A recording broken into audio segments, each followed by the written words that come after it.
Hello friends, welcome back my YouTube channel. दोस्तों, आज की कहानी बहुत ही रोचक है, रोमांटिक है और हम आपको इस वीडियो के माध्यम से वो एक जो मोटिवेशन कहानी होती है, जिसका एक थीम होता है, वही हम आपके लिए लेके आते हैं।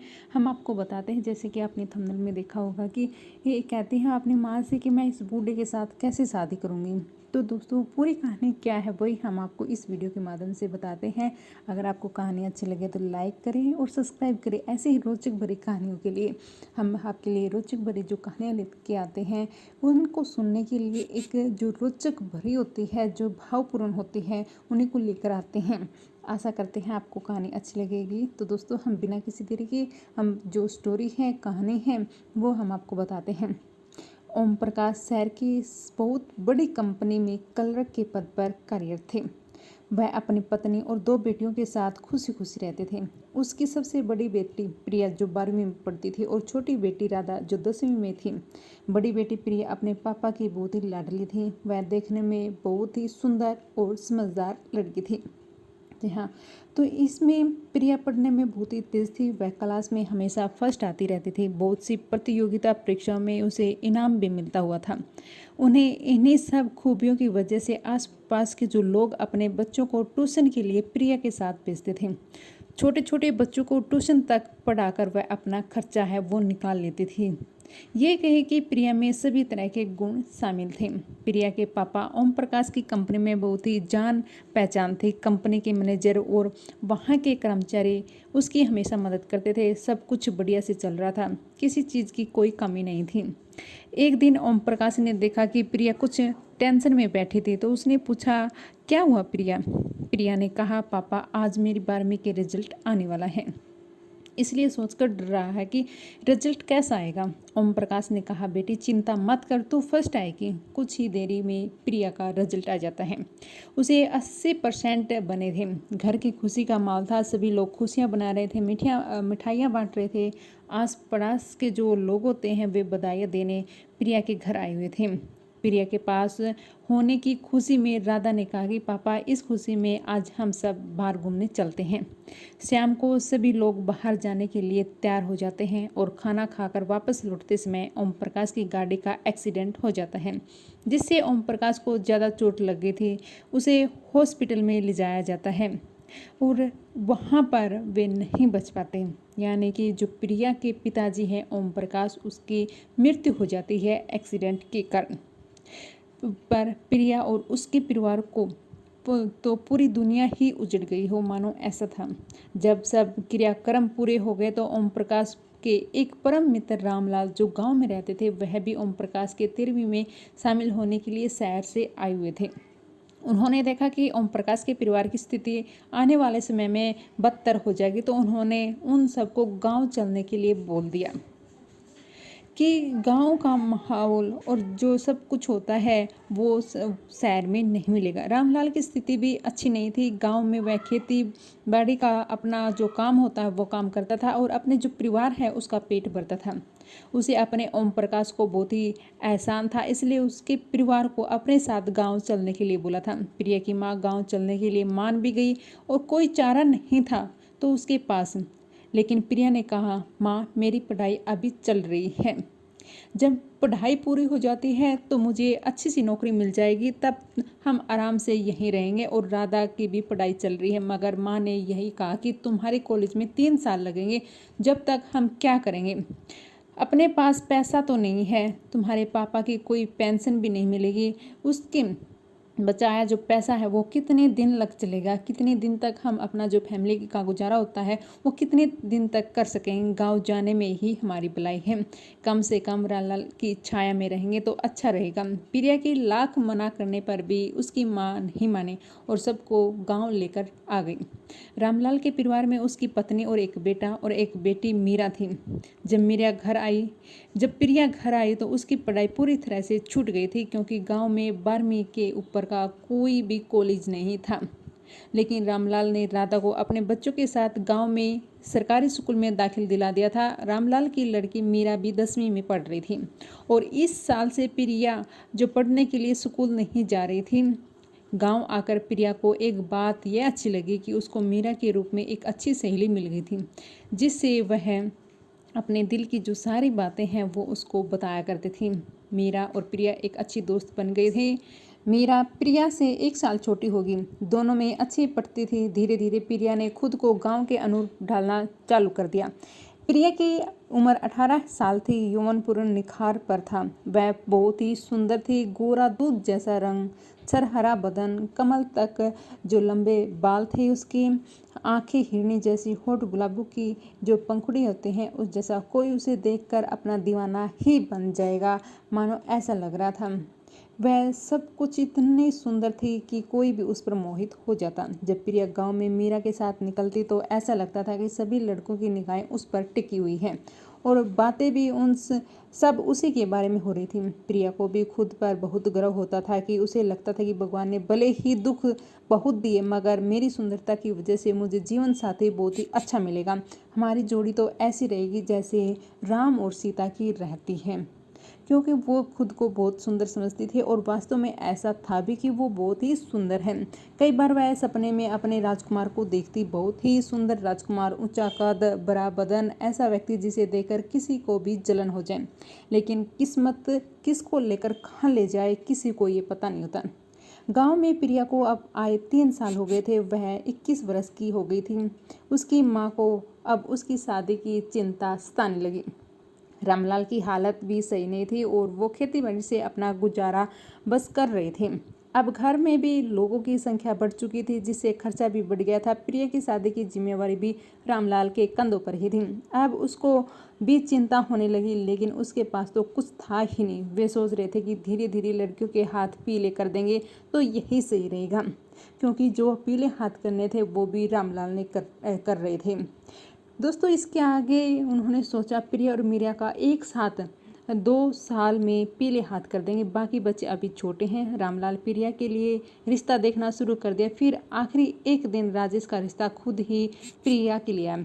राजेश 36 साल के व्यक्ति थे। उन्होंने शादी नहीं की थी। माँ बाप छोटी उम्र में गुजर गए थे। जिसके पास अपने छोटे बहन भाइयों का जो परवरिश होती है उसके लिए कर रहा था। राजेश के माँ बाप जब गए तो उसका छोटा भाई अनुज बहुत छोटा था, इसलिए अनुज को राजेश ने ही पाला पोसा, पढ़ाया लिखाया। भाई को पढ़ने शहर भेज दिया। उन्होंने अपने बारे में कभी नहीं सोचा। फिर ऐसा कोई रिश्ता ही नहीं आया जो उसके मन को भाई। अब तो उम्र भी होने लगी थी। राजेश की बुआ माया जिसकी शादी प्रिया के गांव में हुई थी, जब उसे प्रिया को देखा तो सोचना कि मेरे बड़े भतीजे के लिए यह लड़की सही रहेगी और यह बिन बाप की भी है, बच्ची है, गरीब है। वह मेरे मायके में जाकर मेरे भतीजे का घर संभालेगी और मेरे भतीजे के घर में एक औरत की बहुत ही ज़्यादा ज़रूरत है। तो उसने प्रिया की माँ और रामलाल को रिश्ते के बारे में बोला। रामलाल को सोच ही रहे थे कि शादी करने का। उन्होंने सोचा घर बैठे रिश्ते आ रहे हैं, क्यों मना किया जाए। उन्होंने भी हाँ कर दी। जब प्रिया ने सुना कि उसे भी खुशी हुई, चलो मेरे लिए रिश्ता आया। तो फोटो जब दिखाई गई तो फोटो में ठीक ठाक ही लगा प्रिया को। सपना राजकुमार जैसा तो नहीं था जो सपने में उसको राजकुमार दिखाई देता था। फिर भी उसने सोचा चलो हो सकता है फोटो ढंग से नहीं आती होगी। कुछ लोगों की फ़ोटो अच्छी नहीं आती पर दिखने में बहुत अच्छे लगते हैं। प्रिया भी उस दिन इंतज़ार करने लगी जिस दिन राजेश उसको देखने आया। अब उसके सपनों के राजकुमार का एक नाम मिल गया था, राजेश। राजेश भी अकेले रहते रहते तंग आ गए थे। उन्होंने भी लगा कि कोई जीवन साथी होना चाहिए, ये बहुत ही ज़रूरी होता है, पर वो खुलकर कह नहीं पा रहे थे। उसकी बुआ ने उसकी यह समस्या हल कर दी। उन्होंने मन में बहुत ही खुशी हुई कि चलो मेरे जीवन साथी मिल रहा है जिससे मैं अपने सुख दुख की सारी बातें कर सकता हूँ, क्योंकि अकेला तो अपना घर कटने को दौड़ रहा था। आखिर वह दिन आ गया था जब राजेश को प्रिया घर जाना था। वक्त ने राजेश की उम्र को काफ़ी बढ़ा दिया था। 36 साल के थे मगर 40 से ऊपर नजर आ रहे थे। खिचड़ी बाल, यहाँ तक कि मूंछों पर भी थोड़ी थोड़ी सफेदी आने लगी थी। धूप में तपा हुआ रंग था। आंखों पर मोटा चश्मा चढ़ा हुआ था। खाना ढंग से न खाने के चक्कर में बदन फूल भी गया था। मोटे तो नहीं थे मगर थोड़े वजनी तो नजर आते थे। खुद पर बिल्कुल भी ध्यान नहीं देते थे, जैसे उन्होंने इस चीज़ से कोई मतलब नहीं है, बस वो अपने भाई की परवरिश करने में लगे हुए थे। खुद की तरफ कोई भी ध्यान नहीं दे रहे थे। जिस दिन वह प्रिया को देखने जा रहे थे उस दिन भी उन्होंने ये नहीं सोचा कि लड़की देखने जा रहे हैं तो अच्छे से तैयार हो जाएं। बस वैसे ही उठे और कपड़े पहने, कपड़े थोड़े अच्छे पहने थे बस, और चल दिए प्रिया को देखने। सबसे पहले वह अपनी बुआ के घर गए तो बुआ ने देखकर कहा कि अरे राजेश, बाल तो काले कर लेते, मेहंदी वेहंदी लगा लेते, तुम लड़की देखने आए हो। तो इस पर राजेश ने क्या कहा, बुआ मैं जैसा हूँ वैसा ही ठीक हूँ। फिर वह बाथरूम में गए और मुंह हाथ धोया और चल दिए प्रिया के घर। जब वे लोग रामलाल के घर पहुंचे तो राजेश को देखते ही प्रिया की माँ का दिल धक से रह गया। अरे ये तो बहुत बड़ी उम्र का दिख रहा है, और कहाँ मेरी नाजुक सी बेटी प्रिया। जब प्रिया ने भी पर्दे में से झांक कर देखा कि लड़का कैसा है तो उसका दिल धक से रह गया। उसके जो सपनों का राजकुमार था वो नहीं था। प्रिया मीरा के गले लगकर रोई। वह रुआसी हो गई और सोचने लगी, इससे अच्छा तो फोटो में लग रहा था, यह तो पूरा बूढ़ा है, मैं इससे कैसे शादी करूंगी। मीरा को भी बहुत बुरा लगता है। हमेशा प्रिया उसे अपने राजकुमार के बारे में बताती रहती थी। फिर भी किसी तरह रामलाल के कहने पर चाय पानी नाश्ता दिया। प्रिया को देखकर राजेश के चेहरे पर चमक सी आ गई थी, क्योंकि राजेश को भी अपना जीवन साथी मिलने जा रहा था। वह सोचने लगा कि अगर प्रिया उसके जीवन साथी के रूप में मिल जाए तो उसका जीवन सफल हो जाएगा। उन्होंने अपनी उम्र का अंतर भी ध्यान नहीं रखा। औपचारिक बातचीत छोटी होती रहती है। किसी ने भी नहीं कहा कि लड़का लड़की आपस में बात करे। गांव में वैसे भी इस बात का चलन कम ही रहता है। जाते जाते राजेश की बुआ बोल गई कि हमें लड़की पसंद है, अब जल्दी से शादी की तारीख बताएंगे। वह सोचता है कि जो प्रिया है वो उसका जीवन साथी, लेकिन प्रिया क्या सोचती है। रास्ते में बुआ ने राजेश से पूछा, लड़की कैसी लगी। राजेश ने कहा, बुआ लड़की तो बहुत अच्छी थी, बहुत अच्छी थी, पर उसे क्या मैं पसंद आऊँगा। बुआ बोले, राजेश लड़कों को पसंद थोड़ी किया जाता है, लड़के वाले की तो ज़मीन जायदाद नौकरी देखी जाती है, और आपके पास यह सब कुछ है, कौन आपको मना करेगा। इतनी बड़ी खेती के आप अकेले मालिक हैं, किसी बात की कमी नहीं है, घर में सब कुछ तो है तुम्हारे पास। और प्रिया तो बिन बाप की बेटी है, आराम से उसके घर वाले तैयार हो जाएंगे, जो उसके तो भाग ही खुल जाएंगे।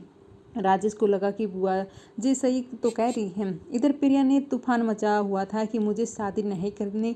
आप कह रहे थे इतना अच्छा घर है, इतना अच्छा लड़का है, आपने यह भी कहा था कि इतना अच्छा लगता है। प्रिया ने रामलाल और उसकी माँ की तरफ देखते हुए आंखों में आंसू लिए बोली, आप लोग मेरी शादी उससे कैसे करा सकते हैं। रामलाल ने कहा, तुम समझ क्यों नहीं रही हो प्रिया, तुम जैसा लड़का चाहते हो वैसा हमें नहीं मिलेगा। हम गरीब लोग हैं, तुम्हारी किस्मत अच्छी है कि तुम्हें उन्हें पसंद कर लिया, तुम शादी कर लो। तुम शादी नहीं करोगे तो मीरा और राधा की शादी में भी देरी हो जाएगी। ऐसा रामलाल ने प्रिया से कहा। तो आगे प्रिया ने क्या कहा। प्रिया ने अपनी माँ और रामलाल की तरफ देखते हुए थोड़ा जलकार बोलते हुए, तो आप मीरा की ही शादी कर दो उसके साथ। रामलाल ने कहा, हाँ मैं मीरा की शादी कर देता हूँ, पर वह तुमसे छोटी हैं। पहले मीरा की शादी कर दी तो तुम्हारी शादी में मुसीबतें आ जाएंगी, इसलिए मुझे तुम्हारी शादी पहले करना जरूरी है। तो प्रिया रोते हुए कहती है अपनी माँ से, माँ 1 साल और रुक जाओ, यह आदमी मेरे लिए ठीक नहीं है। उसकी माँ कुछ ना बोली, बस आंसू बहाते रही। प्रिया समझ गई कि इस शादी में माँ की भी सहमति है। प्रिया चुप होकर अंदर चली गई। फिर उसकी माँ उसके पास आती है और फिर जो सिर पर हाथ फेरते हुए कहती है, देख बेटा, हम कहाँ जाएंगे, तुम्हें शादी करनी ही पड़ेगी। हम रामलाल के भरोसे ही बैठे हैं, वह हमारा गलत नहीं सोचते। तेरे बाद भी 3 भाई बहन और हैं, सबका भी हमें सोचना पड़ेगा, तुम्हें शादी करनी पड़ेगी। दोस्तों, ऐसा उसकी माँ कहती है। प्रिया हताश हो जाती है, वह रोने लगती है, अपने पापा को बहुत याद करती है। पापा आप कहाँ चले गए, पापा आप नहीं हो तो मेरी देखो, मेरी शादी किससे कर रहे हैं, मेरी ज़िंदगी ख़राब हो रही है, पापा प्लीज़ आ जाओ, आ जाओ, नहीं मैं आपके पास आ जाती हूँ। रात को प्रिया सोचती है कि कुएं में कूद कर अपनी जान दे देगी, पर यह शादी नहीं करेगी। घर के आंगन में ही कुआं था। वह कमरे से बाहर निकलते हैं। रामलाल और उसकी पत्नी की आवाज़ सुनाई देती है। रामलाल की पत्नी कहती रहती है कि अगर प्रिया को इच्छा नहीं है तो आप मत करो ना शादी।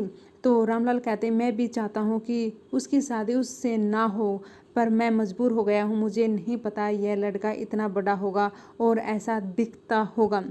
अब बात आगे बढ़ चुकी थी और अब मैं मना नहीं कर सकता। हम पर बहुत कर्ज है, भाई साहब का भी पूरा पैसा ख़त्म होने में आया है। एक एक करके मैंने सब बच्चों को नहीं निपटाया तो सबकी ज़िंदगी बर्बाद हो जाएगी। खेती में इतना पैसा नहीं आ रहा, अगर मैंने शादी करने के मना कर दिया तो लोगों में विश्वास उठ जाएगा, मेरे ऊपर से पूरे गाँव कितनी बदनामी होगी। मगर यह बात मैं प्रिया और उसकी माँ को कभी नहीं कह सकता, वह लोग हमारी जिम्मेदारी हैं।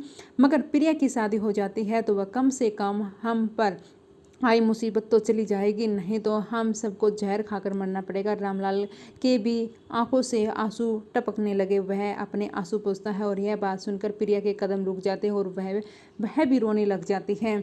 उसको समझ नहीं आ रहा कि वह क्या करे और सोचती है कि शायद आज पापा होते तो ज़िंदगी में ऐसा कदम नहीं उठा पाते और ना ही मेरे लिए ऐसा लड़का ढूंढते। लेकिन रामलाल भी अपनी तरफ से एक मजबूर पिता था, वो भी क्या करता, प्रिया के साथ साथ जो अन्य बच्चों की जिम्मेवारी भी थी। मगर यह बात मैं प्रिया और उसकी माँ को नहीं कह सकता। दोस्तों ऐसा करते हुए सोचते हैं कि मेरी शादी होने से अगर सबका भला होता है तो चलो मैं शादी के लिए तैयार हूँ, शादी कर लेती हूँ। शादी करने से इन लोगों की समस्या कुछ हद तक तो सही हो जाएगी। आखिर मैं प्रिया दूसरे दिन अपनी माँ को कह देती कि मैं शादी के लिए तैयार हूँ। एक हफ्ते बाद प्रिया और राजेश की शादी हो जाती है। राजेश का छोटा भाई अनुज परीक्षा होने की वजह से शादी में नहीं आ पाता। जब वह सोचती है कि रामलाल की स्थिति को देखते हुए राजेश शादी का पूरा खर्चा भी उठाते हैं, वह प्रिया के घर की हालत से काफ़ी वाकिफ था। प्रिया शादी करके राजेश के घर में आ जाती है और अच्छा बड़ा घर, उसका नौकर चाकर थे, किसी चीज़ की कोई कमी नहीं थी। प्रिया को सुहागी सेज पर बिठा दिया गया और वापस में औरतें हंसी ठिठोले करने लगी। मगर इस बात के कोई भी मायने प्रिया के लिए नहीं थे, क्योंकि उसका जो सपनों का राजकुमार था वो कुछ और था। उसके सपने मर चुके थे। उसे यही लग रहा था कि सबकी खुशियों के लिए उसकी ज़िंदगी बर्बाद कर देगी। राजेश जब कमरे में आते हैं तो प्रिया का घूंघट उठाते हैं तो उन्हें अपनी किस्मत पे रसक आ जाता है। उन्होंने ऐसे लगता है कि जैसे चांद ही आसमान से उतरकर उसके कमरे में आ गया हो। वे प्रिया के साथ बात करते हैं। प्रिया बस हाँ हूँ में जवाब देती रहती है। उन्हें लगता है कि शर्म रही होगी बेचारी। सुबह प्रिया की आंखें खुलते हैं, साथ में देखती है कि राजेश सो रहे हैं। उससे और नफरत होने लगती है। वह बाहर आ जाती है। अभी तो सभी मेहमान थे, सभी उसके हाथों हाथ लेते हैं। प्रिया सबसे अच्छे से बात करती है। राजेश की बुआ उसका सबसे परिचय करवाती है, अपना घर दिखाती है। प्रिया देखती है कि घर बहुत अच्छा है, किसी चीज़ की कोई कमी नहीं है। बुआ माया उसे रसोई भी दिखाती है और उसे बताती है कि किस तरह से राजेश ने अनुज को पाला पोसा है। अपनी सारी खुशियां इन्हीं लोगों पर नछोवर करती है। मगर प्रिया को उसकी बात सुनने में कोई दिलचस्पी नहीं थी। वह आदमी के बारे में कुछ नहीं सुनना चाहते थे। उसे उनसे नफरत होने लगी। उसको लगता था कि इस आदमी की वजह से मेरी ज़िंदगी बर्बाद हो गई है। ये उसने अपने मन में ठान लिया था। कई दिन ऐसे निकल गए। माया भी अपने घर चली जाती है। प्रिया अपने काम में काम रखती है। वह राजेश से औपचारिक बातों के अलावा कोई बात नहीं करती। उसके आंसू भी अब सूख चुके थे। वह इस जिंदगी को अपनी नियति मान चुकी थी। अब तनाव श्रृंगार का भी मन नहीं करता था। अलमारी में ढेर सारी साड़ी थी जो बनारसी थी। एक सादी सी सूती साड़ी हल्के रंग की पहनती थी। जिन बालों को वह दिन भर संवारती रहती थी उन्हें भी बनाना छोड़ दिया था। बस एक सादा सा जूड़ा बनाए रखती थी। लाली लिपस्टिक तो दूर की बात। राजेश को उसे देखकर दुख होता था कि वो कहते भी थे कि तैयार होकर रहा करो, तो प्रिया मना कर देती थी कि मैं तो ऐसे ही घर पर रहती थी। वे उसे सैर चलने को बोलते तो पिक्चर देखने को बोलते, लेकिन इन सब के लिए प्रिया मना कर देती थी। उसने सभी इच्छाओं आकांक्षाओं को मार दिया था। राजेश उसकी उदासीनता समझ रहे थे। उसे झूठ मूठ का डांटते हुए सोचते प्रिया रूठे, उनसे झगड़ा और वे उनके गले कपड़े पहने। पर प्रिया जो लकड़ी का ठूठ बन चुकी थी, जिस पर किसी चीज़ का कोई असर नहीं था। एक दिन उसने पूछा, एक युवक दरवाजे के सामने आकर बोला, क्या मैं अंदर आ सकता हूँ? तो प्रिया उठकर उसके पास जाती है। देखती है एक बहुत ही हैंडसम लड़का खड़ा है, बिल्कुल फिल्म का हीरो लग रहा था। पहनावा भी शहरी था, आंखों पर चश्मा लग रहा था। प्रिया कहती है, राजेश जी तो अभी घर पे नहीं है? तो शरारत से कहता है, मुझे राजेश से नहीं आपसे मिलना था। तो वह हैरान रह जाती है और कहती है कि आपको मुझसे मिलना था। सोचती है कि आप ये जो इंसान है मुझसे क्यों मिलना चाहता है। तो कहती है हाँ, आप पर मैं तो आपको नहीं जानती, पर मैं आपको अच्छे से जानता हूँ। इतने में राजेश आ जाता है और उस युवक के सर पर चपट लगा कहते हैं, अब बस भी करो, बेचारी परेशान हो रही है। फिर वो प्रिया को कहते हैं, ये मेरा छोटा भाई अनुज है, यह हमारी शादी में नहीं आया था। अनुज प्रिया के पैर छूता और कहता है कि भाभी आप बहुत सुंदर हो, जितना सुना था आपके बारे में उससे भी ज़्यादा सुंदर हो। तो प्रिया को अपनी हालत का ख्याल आता है कि कैसे बिखरे लाल बाल हैं, कपड़े भी गंदे हैं, वह तो बिल्कुल ही अच्छी नहीं लग रही थी। फिर भी वह चाय नाश्ता देती है। अनुज अपने कमरे में चला जाता है। प्रिया आईने के सामने खड़ी होती है और खुद को पहचान नहीं पाती। क्या ये पहले वाली प्रिया है? वह देखती है क्या क्या थी और क्या हो गई। उसे खुद पर ही शर्म आती है। वह अनुज के बारे में सोचने लगती है कि अनुज ने उसे इसे देखकर क्या सोचा होगा कि कैसी औरत है, जरूरत वह सुंदर कहकर मेरा मजाक उड़ा रहा था। दूसरे दिन प्रिया नहा कर आती है और अलमारी में से साड़ी निकालती है। बस ही उनके हाथ जरी वाली साड़ी पर चला जाता है। वह हरे रंग की जड़ी वाली साड़ी पहनती है और खूब तैयार हो जाती है। बालों को अच्छे से संवारती है, गजरा भी लगाती है, बड़ी सी बिंदी, काजल, लिपस्टिक सब लगाकर तैयार हो जाती है। जब राजेश उसे देखते हैं तो देखते ही रह जाते। वह प्रिया को कहते हैं कि तुम इसी तरह जो तैयार होकर रहा करो, मुझे अच्छा लगता है। तो प्रिया का मन घृणा से भर जाता है। वह कहते हैं, मैं इसके लिए थोड़ी तैयार हुई हूँ। फिर वह बाहर आते हुए देखते हैं अनुज कहीं दिख नहीं रहा। जब वह चारों तरफ देखती है कि अनुज कहीं भी नहीं है तो उसे के कमरे में चाय नाश्ता लेकर जाती है। अनुज उठकर कोई सी बुक पढ़ रहा था। वह प्रिया को देखते ही कहता है कि भाभी सो ब्यूटीफुल, आप कितनी सुंदर लग रहे हो, ऐसा लग रहा है जैसे स्वर्ग की देवी मेरे लिए चाय लेकर आई हो। उसकी बातें सुनकर बहुत खुश हो जाती प्रिया। फिर कहती है कि अच्छा अनुज, बात मत बनाओ या चाय नाश्ता कर लो और जल्दी से जल्दी आप भी तैयार हो जाइए, क्यों जो सुबह जो सभी जो खाना खाते हैं रेडी होते हैं, इसके बाद और बाहर आ जाए, तुम्हारे भैया तुम्हारा इंतज़ार कर रहे हैं। आज दिन भर प्रिया ने खुद पर बहुत ध्यान दिया, बार बार आईने में देख रही थी वह ठीक है कि नहीं, उसके बाल कहीं बिखरे तो नहीं, साड़ी में सलवटें तो नहीं आ गई है। वह खुद का बहुत ही बड़ा ध्यान रखती। राजेश को लगता था कि प्रिया अब शायद धीरे धीरे सही हो रही है, अभी तक वह अपने मायके को भूल रही है। अनुज के आने से घर में रौनक सी आ गई थी, इसलिए अच्छा लग रहा था उसे भी। खाने में भी प्रिया ने पनीर की सब्जी 2 तरीके का मिठास बनाया। राजेश ने टेबल पर पूछे बैठे, क्यों भाई क्या बात है, आज तो खाने में नई चीज़ बनी है। तो प्रिया कुछ बोलती उससे पहले ही अनुज कहता है कि अरे भैया हम आए, हमारा स्वागत तो होगा और क्या। फिर वह कहता है कि भाभी बहुत ही स्वादिष्ट सब्जी बनाई है आपने। फिर वो अपनी भाभी प्रिया की तारीफ करने लग जाता है। खाने की बहुत समय बाद ऐसा खाना खाया कि मेरा तो जी करता है आपके हाथ चूम लो। प्रिया का चेहरा शर्म से लाल हो जाता है। अनुज उसके सर पर चपट लगाते हुए कहता है, शैतान कहीं का। अब प्रिया की यह दिनचर्या हो गई थी कि वह रोज अच्छे से तैयार होती, नई नई साड़ियाँ पहनती, खुद को सवार के रखती, खाने में भी पकवान बनाती और अनुज के मुंह से एक तारीफ का इंतजार करती रहती थी कि कब उसका इंतजार करें। और अनुज के मुंह से तो 1000 तारीफ निकलती, जिन्हें सुनकर उसका रोम रोम पुलकित हो जाता। प्रिया अनुज की तरह आकर्षित होने लगी। राकेश इस बात से अनजान था। उन्हें तो लगता था कि चलो प्रिया सही हो रही है, घर में भी रौनक आ रही है। इन दिनों प्रिया का व्यवहार राजेश से भी थोड़ा सही हो गया था। वह अब अपने रुखाई से बात नहीं करती थी और तीनों जब बैठकर चौकड़ी जमाते थे तो खूब हंसी मजाक होते थे। राजेश भी प्रिया की तारीफ के पुल बांधते थे। उन्हें उनके लिए रोज गजरा लेकर आते थे, मगर प्रिया को उसकी बातों में कोई रस नहीं आता तो जो अनुज की बातों में आता था। पर वह राजेश का सम्मान करने लगी। उसे अनुज के बारे में, उसके त्याग के बारे में सब बताया। वह उसकी फिक्र करने लगी।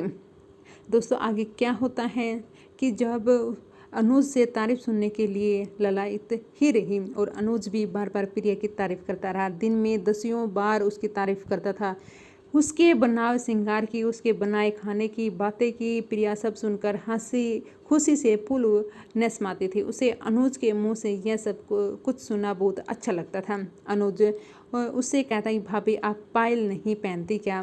तो प्रिया कहती है, पहनती हूँ ना, तो आवाज़ क्यों नहीं आती? प्रिया कहती है, बिना घुंघरू वाली है तो आप घुंघरू वाली पहना करो, मुझे उसकी आवाज़ पसंद है। और प्रिया पहन ली। सारे दिन घर में छम छम। अनुज कहता है, भाभी आप ये दो दो चूड़ियाँ क्यों पहनती है? हाथ भर भर कर चूड़ियाँ पहना करो ना।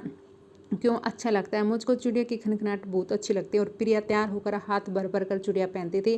खाना बनाते समय आवाज़ होती है तो अनुज खुश हो जाता है, कहता है कि लाल कलर की साड़ियाँ पहनना बहुत अच्छा लगेगा। प्रिया ने लाल कलर की जो साड़ी होती है पहन लेती है और अनुज है वो खुश हो जाता है।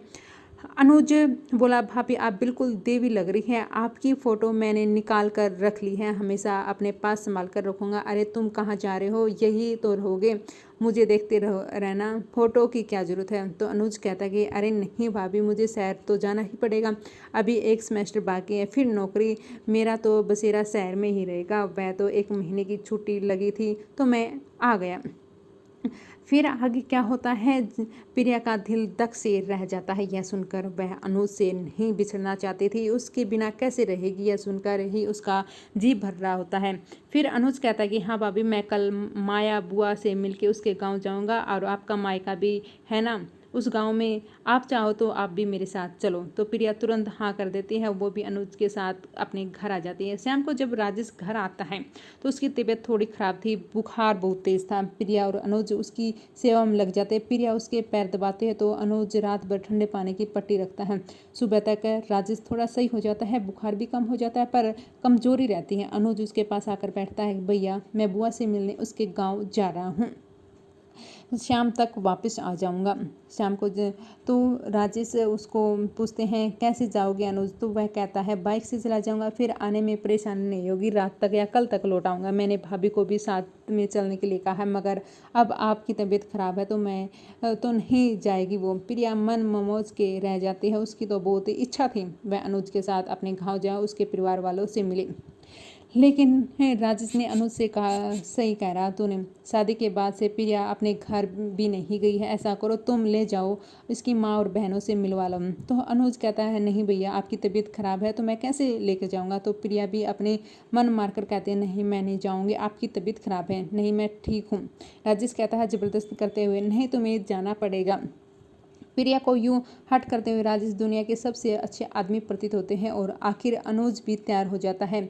प्रिया बहुत खुश हो जाती है, वह अच्छे से तैयार हो जाती है, लाल चौड़े बॉर्डर की साड़ी पहनती है, हाथ चूड़ियों से माथे पर गोल सी बिंदी लगाती है। जब वह बाहर निकलते हैं अनुज का एकटक उसकी तरफ देखता ही रहता है, क्योंकि जैसे आसमान से एक परी उतर आई हो धरती पर, ऐसा लग रहा था। प्रिया बहुत ही सुंदर थी और एक जो साड़ी और श्रृंगार करने के बाद एक देवी का रूप दिखाई दे रही थी, इतनी सुंदर लग रही थी।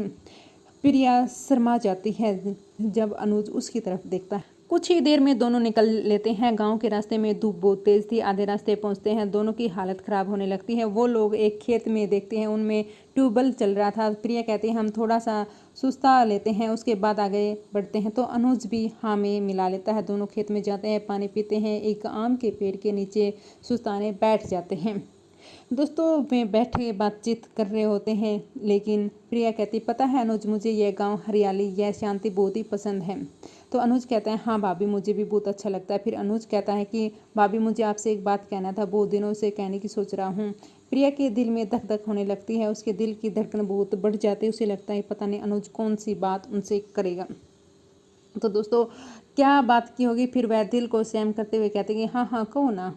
तो अनुज कहता है भाभी आप नाराज़ तो नहीं होगे ना। तो प्रिया अपने घबराहट छुपा कर कहती है अरे नहीं बोलो ना, क्या बोलना चाहते हैं। अनुज कहता है भाभी आप मुझे बहुत अच्छी लगती हो, आप बिल्कुल माँ जैसी लगती हो, मुझे माँ नजर आती हो, मैंने कभी अपनी माँ को नहीं देखा, मुझे बस अपनी धुंधली सी परछाई याद है, अब उसकी पायल की छमछम, चिड़ियों की खनखन, लाल साड़ी पहनते हुए, बिंदी लगाए हुए, जब भी आपको देखता हूँ तो मुझे मेरी माँ जैसी लगती है, मुझे लगता है कि मैं भाभी की जगह अपनी माँ कहने लगूँ। प्रिया रुआसी हो जाती है, पश्चाताप के आंसू उसके गालों पर बहने लगते हैं। राजेश का प्यार और समर्पण दिखता है, उसे खुद की गलानी होने लगती है। तो अनुज कहता है भाभी क्या हुआ, मैंने कुछ गलत कह दिया, अगर आप रो क्यों रही हैं। अरे नहीं अनुज, तुमने तो सही समय पर सही बात कह दी, मेरा एक काम करोगे भी हम। हाँ भाभी बोलो ना, आप बेटा हमेशा तैयार है आपके लिए। तो अनुज कहता है, प्रिया रोते हुए अनुज से कहते, अनुज मुझे वापस घर ले जाओ, तेरा भैया की तबीयत खराब है, मेरा मन नहीं लग रहा, मैं उसको छोड़कर नहीं जा सकती, वापस ले चलो अनुज, मुझे वापस ले चलो, रोते हुए प्रिया ने अनुज से कहा। तो दोस्तों ये थी आज की हमारी कहानी, आशा करते हैं आपको अच्छी लगी होगी। अच्छी लगे तो प्लीज़ लाइक और सब्सक्राइब ज़रूर करें।